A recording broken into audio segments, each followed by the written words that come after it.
दोबारा कर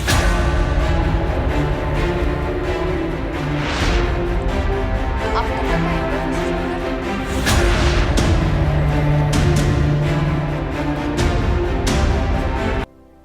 नमस्कार, मैं अंशिका शर्मा और आप देख रहे हैं आपका अपना चैनल पब्लिक फर्स्ट सर्वदा भारतीय। 2024 के लोकसभा चुनाव की तैयारी अब अपने आखिरी दौर में है, जहां भाजपा और उसके सहयोगी दलों का गठबंधन एनडीए तेजी से प्रचार अभियान में लगा हुआ है। वहीं विपक्ष की मुश्किलें हैं कि थमने का नाम नहीं ले रही। लेकिन इन सबके बीच पब्लिक का क्या मूड है, पब्लिक के लिए क्या प्रमुख मुद्दे हैं और पब्लिक के लिए क्या फर्स्ट है, जानने की कोशिश की हमारे सहयोगी ने। देखिए लखनऊ से पब्लिक फर्स्ट। और 2024 का चुनाव ही निर्णायक चुनाव। अगर 2024 चुनाव एनडीए जीतती है तो विपक्ष है वो तो एकदम से खत्म हो जाएगा।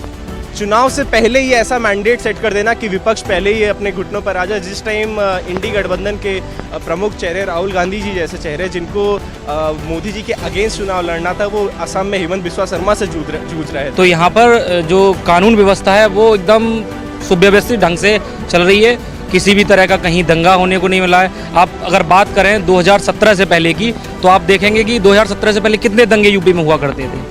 राजनीति की शुरुआत लखनऊ यूनिवर्सिटी से ही की जाती है। जो ज़्यादातर छात्र नेता हैं वो लखनऊ यूनिवर्सिटी से ही निकलते हैं। अगर हम आज लखनऊ यूनिवर्सिटी पहुंचे हुए हैं अपना चुनाव का जो काफिला है उसको लेकर के। हमारे साथ युवा हैं जो अभी लखनऊ यूनिवर्सिटी में पढ़ रहे हैं और उनकी क्या मत है, किस तरीके से 2024 का जो इलेक्शन है, 2024 का जो ये रण सजा हुआ है उसको किस तरीके से देख रहे हैं। क्या नाम है भैया आपका?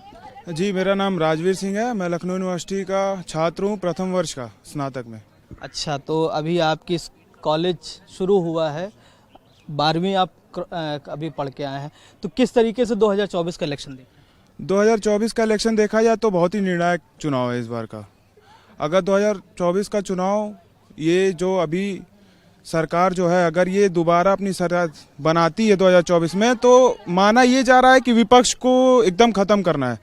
और 2024 का चुनाव ही निर्णायक चुनाव। अगर 2024 का चुनाव एनडीए जीतती है तो विपक्ष है वो तो एकदम से ख़त्म हो जाएगा। और कई मुद्दों को देखते हुए 2024 का चुनाव होगा। और क्या ही कर सकते हैं, अब एक ऐसी गठबंधन बन चुकी है विपक्ष में कि जो विरोधी एक दूसरे को कभी देखा नहीं करते थे, वो विरोधी आज मिलके एक बहुत ही पावरफुल मैन जिनको कह सकते हैं, नरेंद्र मोदी जी, उनको हराने के लिए सारे विपक्ष जो एक दूसरे को कभी देखते नहीं थे वो आज एकजुट हो गए। और मैं ये भी कह देना चाहता हूँ कि अगर इंडिया गठबंधन जो है ये अगर देश में आ गया तो फिर देश बचने वाला नहीं है। नमस्कार, मेरा नाम उत्कर्ष सिंह चौहान है। 24 का इलेक्शन अगर देखा जाए तो जैसे कि सबको पता है कि जनवरी का मैंडेट राम मंदिर मुद्दा वो बहुत प्रखरता के साथ सामने आया और उसने एक तरफा कर दिया जीत को। ये विपक्ष भी मान रहा है और तभी जयंत चौधरी जो कि अखिलेश यादव के बहुत करीबी माने जाते थे, जो कहते थे कि मैं सिक्का नहीं हूँ जो पलट जाऊँगा, वो अपना किनारा काटते हुए भाजपा के साथ जुड़ गए। और नीतीश कुमार तो बहुत मतलब सर्वज्ञापित है कि क्या हो रहा है। तो जिस तरह से जो इंडी गठबंधन बना था कि सबको जोड़ के एक उम्मीद थी कि एक नेता, आप देख सकते हैं बंगाल में दीदी भी अलग हो गई और यूपी में जयंत चौधरी चले गए, बिहार में नीतीश कुमार चले गए। जयंत चौधरी का तो अलग मुद्दा है। लोग तो ये भी कह रहे हैं कि जयंत चौधरी जो अपने दादा को उनको जो पुरस्कार मिल गया इसलिए वो चले गए। ये कुछ मुद्दा इस तरीके से लोगों के मन में कयास है। देखिए, एक डिप्लोमेट, अगर हम अमित शाह को मानते हैं या फिर जेपी नड्डा जी को, तो एक डिप्लोमेट यही होता है जिसको ये पता हो कि उसको काम क्या करना है, कैसे करना है, वो अपने तरीके से करे। तो डिप्लोमेसी बहुत अच्छी डिप्लॉय की इंडिया ने। और चुनाव से पहले ही ऐसा मैंडेट सेट कर देना कि विपक्ष पहले ही अपने घुटनों पर आ जाए। जिस टाइम इंडी गठबंधन के प्रमुख चेहरे राहुल गांधी जी जैसे चेहरे जिनको मोदी जी के अगेंस्ट चुनाव लड़ना था, वो असम में हेमंत बिस्वा शर्मा से जूझ रहे थे। जिस टाइम उनको अपना मैंडेट खड़ा करना था, भारत जोड़ो न्याय यात्रा जैसी यात्रा, जिसका अभी आज सुबह न्यूज में था कि भारत जोड़ो न्याय यात्रा में जो ड्राइवर्स गए थे वो अपना खर्चा मांग रहे, कह रहे हमारा पैसा ही नहीं मिला हमको। इलेक्टोरल बॉन्ड का एक मुद्दा उठाया कि भाजपा ने बहुत बड़ा घोटाला कर दिया है इलेक्टोरल बॉन्ड, मगर देखा जाए तो इलेक्टोरल बॉन्ड 41% अगर उनका है तो बाकी और भी पार्टीज का है, तो उसमें सब बराबर के हिस्सेदार हैं।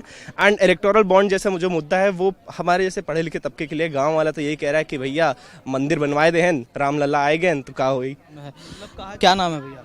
सरजीत सिंह चौहान। सरजीत जी, इंडिया गठबंधन या एनडीए गठबंधन? इंडिया जहाँ तक देखा जाए तो 2000 चुनावी मुद्दा भाजपा ही जीतेगी, क्योंकि उस पास मुद्दा है और उसने कार्य किया है। ऐसा लुभावना ऑफर दिया है उन्होंने, मंदिर है, मथुरा है, ऑप्शन उसके पास कई हैं। और जितने विपक्ष में थे उनको अपने पद से हटा दिया, एक तरफा कहा जाए उनको ईडी किसी न किसी जांच में उनको फंसवा के अलग कर दिया। मंदिर, ये मुद्दा आप एक 12वीं पढ़ करके अभी आए हैं, आपके लिए मंदिर का मुद्दा बड़ा मुद्दा है, शिक्षा का मुद्दा जो है शायद आपके लिए नहीं है, तो उस पे हाँ, शिक्षा का मुद्दा रहा है। शिक्षा मुद्दा देखा जाए भाजपा सरकार में जितने भी पेपर हुए सब लीक हुए। इससे पहले हुए भी पेपर हैं, लेकिन अखिलेश यादव की सरकार जब थी तो उसमें पेपर इतनी ज़्यादा संख्या में लीक नहीं होते थे जितने भाजपा सरकार में लीक हुए हैं। यहाँ तक बताइए, इंटर तक के पेपर लीक हुए जा रहे हैं, बायो के हो गए, इतने सारे हो गए। कोई मुद्दा देखिए, भाजपा से युवा जो है हल्का हल्का इतराने लगा है, भाजपा की ओर से हल्का हटने लगा। लेकिन हाँ, आएगी भाजपा क्योंकि उसके पास मुद्दा है बढ़िया, मंदिर है, पकड़ है उसकी अच्छी। नहीं, मुद्दे तो बहुत हैं, मंदिर ही एक मुद्दा नहीं है उनका। भाजपा की सरकार आने के बाद जो देश में सेनाओं की शक्ति बढ़ी है ना, दूसरे देशों के प्रति देखा जाए तो, जैसे अभी रशिया और यूक्रेन में जो वॉर चल रही थी उसमें पाकिस्तान वाले भी कहीं ना कहीं क्या बोलते कि इंडिया का झंडा लगा के दिखा के यूक्रेन से वापस आए थे इंडिया में। तो कहीं ना कहीं मोदी जी ने बहुत ही पावरफुल बना दिया इस देश को। और मुद्दे मंदिर ही और सबके मुद्दे नहीं है, हर चीज़ के मुद्दे हैं। क्या 70 साल में क्या किया उन्होंने? सब चीज़ तो बस ऐसे एक पकड़ के रखे थे। योजनाएं तो बहुत बनाई, योजनाओं को उभारा नहीं। 2014 के बाद सारी योजनाओं को उभारा गया। योजनाएं तो कांग्रेस वाले भी बना, मैं ये नहीं कह रहा हूँ कांग्रेस वाले कुछ नहीं किए, लेकिन उस योजना को अवगत कराना लोगों से, वो काम बीजेपी ने किया। इस वजह से बीजेपी की पकड़ इतनी मजबूत हो चुकी है कि एड़ी से चोटी तक का भी जोर लगा लेंगे तो नहीं हरा पाएंगे। और एक बात और बता दे रहा हूँ, ये जो भारत जोड़ो न्याय यात्रा इन्होंने किया, इसका कोई लॉजिक नहीं करेंगे। क्या नाम है आपका? Alvin Messi. तो एल्विन जी, 2024 का रण क्या कह रहा है? मैं इसमें कोई कमेंट नहीं करना चाहूँगा। क्यों कमेंट भाई? 2024 आप लखनऊ यूनिवर्सिटी में पढ़ रहे हैं, छात्र राजनीति की शुरुआत यहीं से होती है, आगे चल कर के लोग मिनिस्टर मंत्री बनते हैं, तो आप भी यहीं से पढ़ रहे हैं वहीं, तो क्या कुछ तो कहना पड़ेगा? आई गेस बीजेपी आएगी, क्योंकि जो सामने वाला फ्रंट है वो तो कमज़ोर है। आपके मुद्दे क्या है? हमने तो मान लिया कि जो बीजेपी आ रही है, बीजेपी को हमने 2 जून को हमने उनको प्रधानमंत्री घोषित कर दिया, लेकिन बात मुद्दे आपके निजी मुद्दे क्या हैं भाई? हम अगर किसी को इलेक्शन में वोट डालने जाएंगे तो हमारे मुद्दे कुछ तो होंगे। मेरे पास इतना सा मानना है कि जिसकी भी सरकार आए, वैसे तो बीजेपी आएगी, बट अगर जिसकी भी आ रही है तो एक न्यूट्रल पार्टी आनी चाहिए जो जातिवाद और धर्मवाद से बहुत दूर हो, जो लोगों के हित के लिए काम करे। क्योंकि इंसान को, एक देश को ऐसा नेता चाहिए जो हमारी ज़रूरतों पे काम करे। ये नहीं कि मंदिर कहाँ बन रहा है, मस्जिद कहाँ, मंदिर के एकदम सपोर्ट में वो बनना चाहिए था, क्योंकि वो मंदिर की ही ज़मीन थी, रामलला की ही भूमि थी, बनना चाहिए था। बट अब टाइम है कि इससे आगे बढ़ा जाए। और भी बहुत सारे मुद्दे हैं देश में ऐसे, जैसे कि एजुकेशन। आप किसी भी यूनिवर्सिटी चले जाएं, नॉट इवन दिस, बट कहीं भी चले जाएं आप, उतनी प्रॉपर एजुकेशन प्रोवाइड नहीं हो रही, क्लासरूम्स उतने अच्छे नहीं हैं। तो सरकार को एक ऐसा सिस्टम लाना चाहिए कि जिससे लोगों को अलॉट करना चाहिए जिम्मेदारियां, कि लोग जाके चेक करें कि क्लासरूम्स कैसे हैं, कैसी सुविधा स्टूडेंट्स को प्रोवाइड हो रही है। तो ऐसे मुद्दों पे जब ध्यान दिया जाएगा तो ही विकास हो पाएगा देश का। ये अच्छा सवाल था कि प्रॉपर जो स्कूलिंग है, जो प्रॉपर शिक्षा का जो मानना है वो ज़रूरी होना चाहिए। एनईपी वगैरह, एनईपी ये गवर्नमेंट लाई, ये किसी से छिपा नहीं है अगर एजुकेशन की बात करें। बाकी अभी मैं सुन रहा था मुद्दों में, तो सबसे बड़ा मुद्दा अगर जो उठाया जाता है रोज़गार का, तो प्राइम मिनिस्टर मोदी जी का ये सपना था कि we should be an employer, हमको एम्प्लॉयर, हमें रोज़गार देने लायक बनना चाहिए, रोज़गार के लिए नहीं। तो उसके लिए बहुत सारी स्कीम्स आई। फार्मर्स प्रोड्यूसर ऑर्गेनाइजेशन, किसानों का संगठन आया, जिसमें किसान खुद अपने प्रोड्यूस को बेच सकता था। एपीएमसी एक्ट के जो अपडेटेड सिस्टम, जो अभी कृषि कानून आए, भले उनका विरोध हुआ क्योंकि वो जड़ तक पहुँच नहीं पाए, मगर 4.25 करोड़ जो दलाल है जो पूरा देश चला रहे, अगर वो सिस्टम से हट जाते तो शायद इकोनॉमी में और बूम आता। बाकी एफपीओज़ के थ्रू जो अभी पीएमईजीपी, पीएमकेवीआईपी जो ये योजनाएं हैं, ये किसी से छुपी नहीं है और काम बोलता है। इसीलिए बहुत जो विपक्ष है उसको मुद्दा बनाना पड़ रहा है। अगर पहले क्या होता था कि मुद्दा मिलता था, अब मुद्दा बनाना पड़ रहा है कि ये ऐसे वैसे। बाकी भाई ने बोला कि ये जातिवाद धर्मवाद ये सब नहीं होना चाहिए, बिल्कुल सही बोला, मगर हम इस बात को नकार नहीं सकते कि हम भारत की राजनीति में जातिवाद बहुत अहम रोल प्ले करता है, धर्मवाद बहुत अहम रोल प्ले करता है। यहाँ विकास सिर्फ पढ़े लिखे तबके के लिए है, और जो रूट लेवल का है वो यही देखता है कि जो चुनाव लड़ रहा है वो हमारी जाति का है या हमारे धर्म का है। बिल्कुल स्पष्ट सी बात है कि राजनीति उत्तर प्रदेश में अगर बात की जाए तो जातीय समीकरण बहुत ज़्यादा बैठाता है। एक बड़ा मुद्दा आ रहा है सीए एनआरसी, उस पे क्या कहना चाहिए? जैसे सीए एनआरसी पे ये तो एक बहुत बड़ा मुद्दा हो गया है। अमित शाह जी ने जैसा कहा था कि सीए हम ला के रहेंगे, इसको कोई रोक नहीं सकता है। और ये बात सच है कि अमित शाह ने जो बोला है, अमित शाह जी ने जो बोल दिया उन्होंने वो ला के 370 हटाया। फिर उसके बाद सीए की बात हुई तो उन्होंने सीए तो बहुत पहले लागू हुआ था, बस ये जो है कि एक सुप्रीम कोर्ट से इसको बस इजाज़त मिलनी थी। जब सीए अब जैसे क्या इसमें भी अब विपक्ष लोग जो है खेल खेल इसमें भी राजनीतिक मुद्दा ये बना लिए। सीए नागरिकता छीनने वाला ये कानून नहीं है, ये तो नागरिकता दे रहे हैं ना। जहाँ के अल्पसंख्यक लोग हैं, बांग्लादेश, अफगानिस्तान, पाकिस्तान में जो अल्पसंख्यक थे जो वहाँ तड़पाए जाते थे, भारत की सरकार उनको तो वो क्या बोलते कि नागरिकता दे रही है। अब ये तो भड़काऊ एक बयान है कि सीए है आपका नागरिकता छीन लिया जाएगा, आपको इस देश से बाहर कर दिया जाएगा। तो इस चीज़ को मैं नहीं मानूंगा। ये चाहे वो मुस्लिम भाई बहनों भी इससे बहुत ऐसे हैं जो खुश हैं, क्योंकि उनको भी कहीं ना कहीं ये भारत में ही रहेंगे, ऐसा कुछ नहीं। 2014 के बाद का जो है वो देखा जाएगा। ये एक राजनीतिक मुद्दा बना लिए, चुनाव आ रहा है तो अब जब नहीं कुछ मिल रहा है लड़ने के लिए तो वही है। अरे जब विपक्षी नहीं भाजपा के प्रति खड़ा हो पा रहा, भाजपा के विपक्ष में खड़ा हो पा रहा है, चुनाव में एक सीट पे भागे जा रहे हैं लोग, कह रहे हमें पैसा दीजिए तब हम चुनाव लड़ेंगे। जब जीत ही नहीं पाएंगे तो क्या मतलब है। चलिए, बहुत बहुत धन्यवाद हमसे बात करने के लिए। तो लगातार युवाओं का यही कहना है कि विपक्ष इतना मजबूत नहीं है कि वो 2024 में अपना जो परचम है वो लहरा सके। लोकसभा 2024 का मैदान पूरी तरीके से सज गया है और 2 जो चरण के मतदान है उनकी तैयारियां भी लगभग नज़दीक है। अगर बात की जाए राजधानी लखनऊ की तो यहाँ पर 5वें चरण में चुनाव सुनिश्चित है, जो कि 20 मई को होना है। लगातार जो राजनीतिक दल है वो भी अपने प्रत्याशियों की घोषणा कर चुके हैं। हालांकि कल ही बहुजन समाज पार्टी ने अपने 12 जो प्रत्याशी उनकी लिस्ट जारी करी है, जिसमें लखनऊ और मोहनलालगंज जैसी सीटें भी शामिल है। हमारे साथ बातचीत करने के लिए कुछ लोग हैं, उनसे भी बात करेंगे कि उनका 2024 का मत किस तरफ है। वो अभी भी 2024 में बीजेपी की जो सरकार है उसको पुनः लाने का सोच रहे हैं या फिर कुछ अलग उनके मुद्दे हैं। भाई साहब, क्या नाम है आपका? मेरा नाम निखिल पाठक है और 2024 में जो है पूर्ण बहुमत के साथ फिर से सरकार बनने जा रही है। 400 के पार इस बार सीटें आएंगी और आदरणीय श्री प्रधानमंत्री मोदी जी फिर से प्रधानमंत्री बन रहे हैं। अच्छा, एक सवाल तो सबके मन में यही चलता है कि 2024 मतलब कि मोदी, क्योंकि विपक्ष का कोई चेहरा नहीं है, यहाँ तक लोग सभी कहते हैं। लेकिन अगर बात की जाए जो आपके निजी मुद्दे हैं, जो आम जनता के निजी मुद्दे हैं, वो क्या रहने वाले चुनाव? सबसे अच्छा आपको देखने को मिला होगा कि मोदी शासन में जो कि सबको समान रूप से देखा गया है, किसी के साथ कोई भी भेदभाव नहीं किया गया है। और इस बार आप देख रहे हैं हमारे उत्तर प्रदेश में से माननीय श्री योगी आदित्यनाथ जी मुख्यमंत्री हैं, तो यहाँ पर जो कानून व्यवस्था है वो एकदम सुव्यवस्थित ढंग से चल रही है। किसी भी तरह का कहीं दंगा होने को नहीं मिला है। आप अगर बात करें 2017 से पहले की, तो आप देखेंगे कि 2017 से पहले कितने दंगे यूपी में हुआ करते थे। अब यहाँ पर कोई दंगा नहीं है।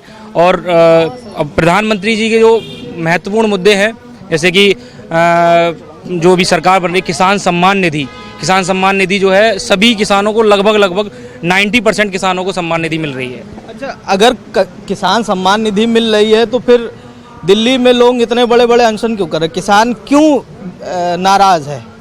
किसान नाराज नहीं है, ये पुराने विपक्षी जो लोग हैं, मतलब विपक्षी लोगों के द्वारा बैठाए हुए वो लोग हैं, कोई नाराज नहीं है। आप देखेंगे जमीनी स्तर पर जाके देखें तो सभी खुश हैं। आप ग्राउंड लेवल पे ग्रामीण क्षेत्र में भी जाएंगे तो देखेंगे तो सारा मत जो है प्रधानमंत्री नरेंद्र मोदी की तरफ है। चलिए, आपसे फिर से बात करेंगे। क्या नाम है सर आपका? सुधांशु शर्मा। तो शर्मा जी, क्या है इस बार का मूड जनता का? 24 में पक्ष 2024 का भाजपा या विपक्ष? भाजपा ही है सर। विपक्ष मोदी सरकार अब की जो भी मुद्दे क्या है, मुद्दे क्या है? मुद्दे यही हैं, राम मंदिर वगैरह है और ये जो किया है जनता के लिए, जो पुराने मुद्दे थे वो सारे सही हो गए हैं, तो इसलिए मोदी सरकार ही है बेस्ट। चलिए सर, क्या नाम है आपका? विनोद राय हमारा नाम है सर। तो विनोद जी, 2024 का रण क्या कह रहा है? 2024 में तो रण साफ दिखाई दे रहा है। पूरे हिंदुस्तान के भूगोल का आकलन कर लीजिए, मणिपुर से लेकर के, तमिलनाडु से लेकर के, उड़ीसा से लेकर के, हम समझते हैं कि दिल्ली से लेकर के, हरियाणा, पंजाब से लेकर के, अगर यूपी के दर्पण का आप अवलोकन करते हैं तो भारतीय जनता पार्टी कहीं नजर नहीं आती। आप बताइए कि इनके साथ जो 37 गठबंधन है उसमें तमाम दल ऐसे हैं जिनके पास एक एमएलए नहीं है। हमारे पास विपक्ष के दल हैं, जो संगठन हमारे इंडिया गठबंधन में है, वो ऑलरेडी विपक्ष, चाहे बिहार देख लीजिए, यूपी देख लीजिए, बंगाल देख लीजिए, या आप उड़ीसा देख लीजिए, या तमिलनाडु में सरकार है, या तमाम स्टेटों का आप अवलोकन कर लीजिए। 8 स्टेट में, 5 स्टेट में भारतीय जनता पार्टी चुनाव नहीं लड़ रही है। 3 स्टेट इसका इसी तरह साफ है, 8 स्टेट साफ हो गया।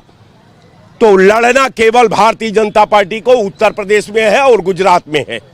गुजरात में कुल मिलाकर के प्रधानमंत्री ने सही कहा था। प्रधानमंत्री जी का मैं उस शब्द का वेलकम करता हूं, उस जुबा का, सरस्वती का मैं स्वागत करता हूं कि उनके जुबान से बताया कि 400 पार, यानी 143 सीट पार वाली है, जिसको भारतीय जनता पार्टी ग्रहण करेगी। ये आपके चैनल पर बड़ी आज जिम्मेवारी से कह रहा हूं, चुनाव बीत जाए तो हम और आप फिर रूबरू होंगे। यही मैं आपकी जवान को फिर से ले जाता हूं। आपने कहा 400 पार, भाई साहब का 183 क्या कहना है? 400 पार 100% तय है। 400 पार प्रधानमंत्री मोदी जी सीट लेके आएंगे और फिर से पूर्ण बहुमत की सरकार भारतीय जनता पार्टी बनाएगी। नहीं, बिल्कुल। क्या कहना चाह रहे हैं? मतलब आप तो कह रहे हैं कि 183, भाई साहब कह रहे हैं 400। देखिए वो वही भाषा बोल रहे हैं जो भारतीय जनता पार्टी के पॉलिटिकल शतरंज के विशेषज्ञ बोलते हैं। समझे आप बात को? 400 पार का मतलब इनको यह भी अंदाज नहीं कि 400 पार कौन वाली सीट है, कौन स्टेट है वो जो 400 पार आपको का जो सपना है उसके आभा को का वो नेतृत्व करता है। नहीं, ऐसा कहीं कुछ नहीं है। इन लोगों को आप चुनाव तक, अब तो आप जान लीजिए कि वो भी नहीं होने वाला है। अब बैलेट अब जो है, अगर कंप्यूटर से भी आप वोट ईवीएम से कराते हैं तो सारा आपके शतरंज को तार तार कर दिया गया है। चुनाव आता, विपक्ष जो है ईवीएम का मुद्दा जरूर छेड़ देता। क्या नाम है सर आपका? जावेद जाफरी। जावेद जी, क्या है इस बार का चुनाव, कैसे देख रहे हैं? इस बार का चुनाव हिंदुस्तान का पहला एक ऐसा चुनाव होने जा रहा है जो भावनाओं के आधार पर नहीं हो रहा है, ये नीतियों और कार्यक्रमों के आधार पर हो रहा है। अब तक सारे चुनाव भावनाओं पर हुए, नीतियों कार्यक्रमों के आधार पर हो रहा है। नौजवान, जनता, किसान, मजदूर ये मांग कर रही है, सवाल कर रही है कि हमारे चिकित्सा, शिक्षा, सुरक्षा, रोटी, कपड़ा, मकान की गारंटी दोगे कि नहीं। तो मोदी जी तो गारंटी ले रहे हैं ना। ओह, गारंटी तो कहीं नजर आई नहीं, गारंटी जबान से रही, विज्ञापनों में रही। हाँ, इंडिया गठबंधन गारंटी दे रहा है। इंडिया गठबंधन का तो कहीं एडवर्टीजमेंट ही नहीं आ रहा, अभी तक उनका संकल्प पत्र ही नहीं आया है। बीजेपी अपना संकल्प पत्र पहले बांट चुकी है। ऐसा है, अब आपको देखने में ये नहीं लगता है, मगर इंडिया गठबंधन देश पैमाने पर जगह जगह पर है और इनको नेट टू नेट जवाब दे रही है। तो मतलब कि लोकसभा की जो उत्तर प्रदेश की 80 सीटें कल राहुल गांधी ने वायनाड से लोकसभा में भर दिया है, रायबरेली सीट लड़ेंगे गांधी परिवार या उसमें भी कोई संशय? अब ये तो उनके दल का मैटर है, वो जाने, उनका काम जाने। तो मतलब 2024 कांग्रेस, विपक्ष या बीजेपी? इंडिया गठबंधन। इंडिया गठबंधन, ठीक। हम और लोगों से बात करने चाहेंगे। बढ़िया आदमी मोदी को ही वोट देंगे। अच्छा, जाति समीकरण अभी भी है, जाति ना, लेकिन हम लोग व्यापार मंडल जुड़े हुए हैं, बीजेपी का समर्थक है हमारे ऊपर। अच्छा, ये बड़ा सवाल है कि जो है आज भी उत्तर प्रदेश में जातीय समीकरण जो है मिला हुआ है। चलिए एक बार और ये बता दीजिए कि 24 के बाद क्या मुद्दे हैं, 24 के अंदर क्या मुद्दे हैं? 24 के अंदर 2024 का इलेक्शन है, उसमें क्या मुद्दे हैं? रोटी, कपड़ा, मकान, चिकित्सा, शिक्षा, सुरक्षा और बुनियादी सवाल, विकास, सारे मुद्दे हैं। अरे तो ईडी सीबीआई लोग जो है कह रहे हैं कि जो है प्रधानमंत्री ईडी सीबीआई का इस्तेमाल कर रही, क्या है? अभी बड़े पैमाने की बात है, वो लोग जाने, वो हमारे समझ से परे। चलिए, बहरहाल 2024 का इलेक्शन किस तरीके से लोगों के अंदर घट कर रहा है और क्या कुछ मुद्दे हैं जो लोगों ने स्पष्ट रूप से बताया कि किस तरीके से 2024 को लोग देख रहे हैं। ये है इंडिया फर्स्ट कम्युनिकेशन और आप देख रहे हैं पब्लिक फर्स्ट, सर्वदा भारतीय।